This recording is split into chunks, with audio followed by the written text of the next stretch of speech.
become aware that we are still alive, that we still have many things to treasure and enjoy.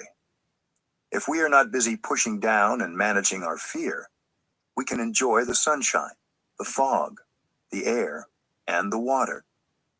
If you can look deeply into your fear and have a clear vision of it, then you really can live a life that is worthwhile. Our greatest fear is that when we die, we will become nothing. To really be free of fear, we must look deeply into the ultimate dimension to see our true nature of no birth and no death. We need to free ourselves from these ideas that we are just our bodies which die. When we understand that we are more than our physical bodies, that we didn't come from nothingness and will not disappear into nothingness, we are liberated from fear. The Buddha was a human being, and he also knew fear. But because he spent each day practicing mindfulness and looking closely at his fear, when confronted with the unknown, he was able to face it calmly and peacefully. There is a story about a time the Buddha was out walking, and Angulimala, a notorious serial killer, came upon him. Angulimala shouted for the Buddha to stop, but the Buddha kept walking slowly and calmly. Angulimala caught up with him and demanded to know why he hadn't stopped. The Buddha replied, "Angulimala, I stopped a long time ago. It is you who have not stopped." He went on to explain, "I stopped committing acts that cause suffering to other living beings. All living beings want to live. All fear death. We must nurture a heart of compassion and protect the lives of all beings." Startled, Angulimala asked to know more. By the end of the conversation, Angulimala vowed never again to commit violent acts and decided to become a monk. How could the Buddha remain so calm and relaxed when faced with a murderer? This is an extreme example, but each of us faces our fears in one way or another every day. A daily practice of mindfulness can be of enormous help. Beginning with our breath, beginning with awareness, we are able to meet whatever comes our way. Fearlessness is not only possible, it is the ultimate joy. When you touch non-fear, you are free. If I am ever in an airplane and the pilot announces that the plane is about to crash, I will practice mindful breathing. If you receive bad news, I hope you will do the same. But don't wait for the critical moment to arrive before you start practicing to transform your fear and live mindfully. Nobody can give you fearlessness. Even if the Buddha were sitting right here next to you, he couldn't give it to you. You have to practice and realize it yourself. If you make a habit of mindfulness practice, when difficulties arise, you will already know what to do. A time before. Many of us don't remember this, but a long time ago, we lived inside our mother's wombs. We were tiny, living human beings. There were two hearts inside your mother's body, her own heart and your heart. During this time, your mother did everything for you. She breathed for you, ate for you, drank for you. You were linked to her through your umbilical cord. Oxygen and food came to you through the umbilical cord, and you were safe and content inside of your mother. You were never too hot or too cold. You were very comfortable. You rested on a soft cushion made of water. In China and Vietnam, we call the womb the palace of the child. You spent about 9 months in the palace. The 9 months you spent in the womb were some of the most pleasant times of your life. Then the day of your birth arrived. Everything felt different around you, and you were thrust into a new environment. You felt cold and hunger for the first time. Sounds were too loud. Lights were too bright. For the first time, you felt afraid. This is original fear. Inside the palace of the child, you didn't need to use your own lungs. But at the moment of your birth, someone cut the umbilical cord, and you were no longer physically joined with your mother. Your mother could no longer breathe for you. You had to learn how to breathe on your own for the first time. If you couldn't breathe on your own, you would die. Birth was an extremely precarious time. You were pushed out of the palace, and you encountered suffering. You tried to inhale, but it was difficult. There was some liquid in your lungs, and to breathe in, you had to first push out that liquid. We were born, and with that birth, our fear was born, along with the desire to survive. This is original desire. As infants, each one of us knew that to survive, we had to get someone to take care of us. Even after our umbilical cord was cut, we still had to rely entirely on adults to survive. When you depend on someone or something else to survive, it means that a link, a kind of invisible umbilical cord, is still there between you. When we grow up, our original fear and original desire are still there. Although we are no longer babies, we still fear that we cannot survive, that no one will take care of us. Every desire we will have in our lives has its root in this original, fundamental desire to survive. As babies, we all find ways to ensure our survival. We may have felt very powerless. We had legs but couldn't walk. We had hands but couldn't grasp anything. We had to figure out how to get someone else to protect us, take care of us, and ensure our survival. Everyone is afraid sometimes. We fear loneliness, being abandoned, growing old, dying, and being sick, among many other things. Sometimes we may feel fear without knowing exactly why. If we practice looking deeply, we see that this fear is the result of that original fear from the time we were newborns, helpless and unable to do anything for ourselves. Even though we have grown into adults, that original fear and original desire are both still alive. Our desire to have a partner is, in part, a continuation of our desire for someone to take care of us. As adults, we're often afraid to remember or be in touch with that original fear and desire, because the helpless child in us is still alive. We haven't had a chance to talk to him or her. We haven't taken the time to care for the wounded child, the helpless child within. For most of us, our original fear continues in some form. Sometimes we might feel scared of being alone. We may feel that, alone, I can't make it. I have to have somebody. This is a continuation of our original fear. If we look deeply, however, we will find that we have the capacity to calm our fear and find our own happiness. We need to look closely at our relationships to see whether they are based primarily on mutual need or on mutual happiness. We have a tendency to think that our partner has the power to make us feel good, and that we're not okay unless we have that other person there. We think, I need this person to take care of me, or I will not survive. If your relationship is based on fear, rather than on mutual understanding and happiness, it doesn't have a solid foundation. You may feel you require that person for your own happiness, and yet at some point, you may find the presence of the other person to be a nuisance and want to get rid of him.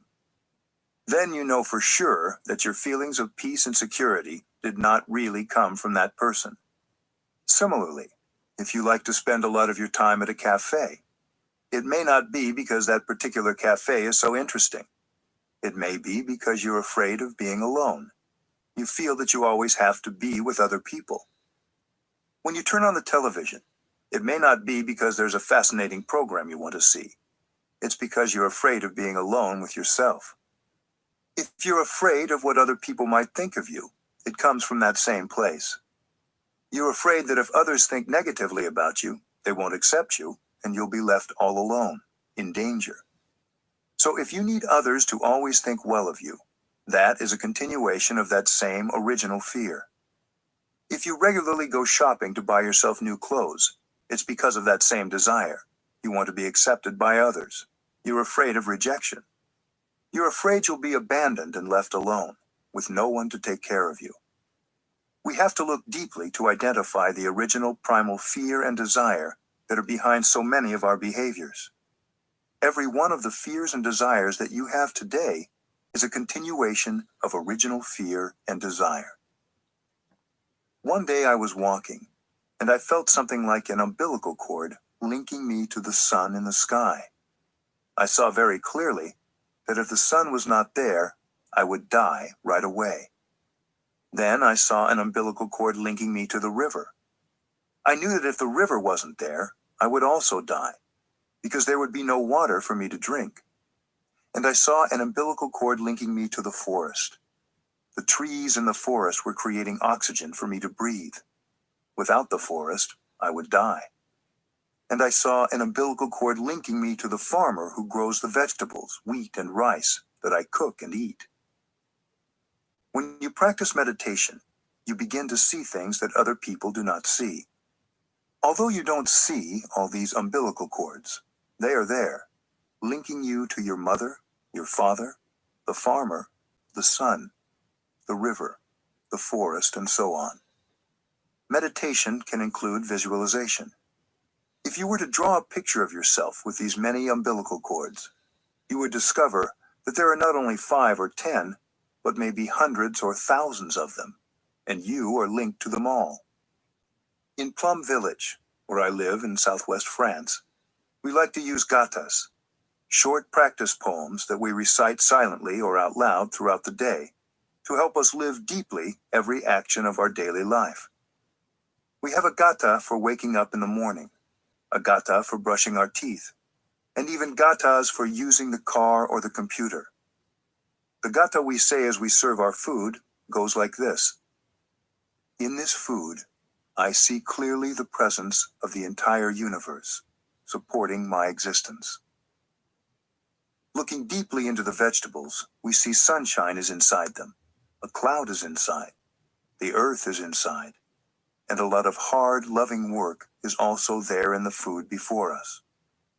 Looking in this way, even if no one else is sitting down with us to share that meal, we know that our community, our ancestors, Mother Nature, and the whole cosmos are right there, with us, and inside us in every moment. We never need to feel alone. One of the first things we can do to soothe our fear is to talk to it. You can sit down with that fearful child inside and be gentle with him or her. You might say something like this. Dear little child, I am your adult self. I would like to tell you that we are no longer a baby, helpless and vulnerable. We have strong hands and strong feet. We can very well defend ourselves. So there is no reason why we have to continue to be fearful anymore. I believe that talking to the child like that can be very helpful, because the inner child may be deeply wounded, and the child has been waiting for us to come back to her. All her childhood wounds are still there, and we have been so busy that we have had no time to go back and help the child heal. That is why it's very important to take the time to go back, to recognize the presence of the wounded child in us, to talk to him, and try to help him heal. We can remind him several times that we are no longer a helpless child. We have grown up into an adult, and we can very well take care of ourselves. Practice. Talking to your inner child. Put down 2 cushions. First, sit on one cushion and pretend you are the helpless, vulnerable child. You express yourself. Dear one, I am very helpless. I cannot do anything. It's very dangerous. I'm going to die. Nobody is taking care of me. You have to speak the language of the baby. And while you are expressing yourself like that, if the feelings of fear, hopelessness, stress, and helplessness come up, please allow them to come up and recognize them. Allow the helpless child enough time to express herself fully. This is very important. After she is finished, move to the other cushion to play the role of the adult self. As you look at the other cushion, imagine the helpless child is sitting there and talk to her. Listen to me. I am your adult self. You are no longer a helpless child. We have grown up into an adult already. We have enough intelligence to protect ourselves, to survive by ourselves. We don't need someone to take care of us anymore. When you try this, you will see that the feeling of safety and security you want to feel doesn't need to come from clinging to another person, or from constantly distracting yourself. Acknowledging and soothing the fear within is the first step in letting it go.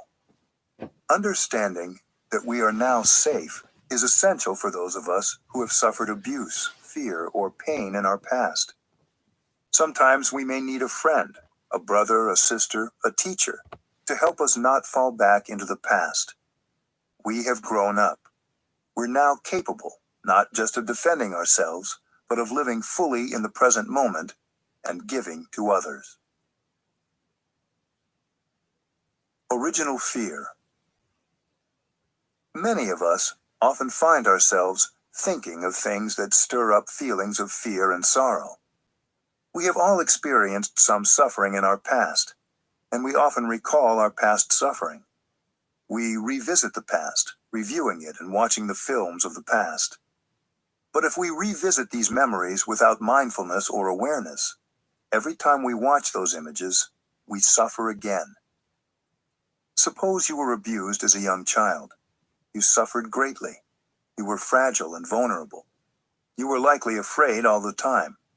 You didn't know how to protect yourself. Perhaps in your mind you continued to be abused again and again, even though you are an adult now. You are no longer that child who was fragile and vulnerable, with no means of defense.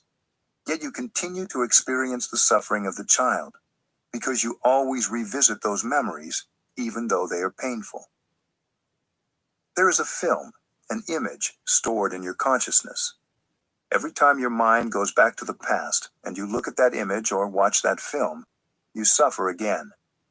Mindfulness reminds us that it is possible to be in the here and now. It reminds us that the present moment is always available to us. We don't have to live events that happened long ago. Suppose someone slapped your face 20 years ago. That was recorded as an image in your subconscious. Your subconscious stores many films and images of the past, which are always being projected down there.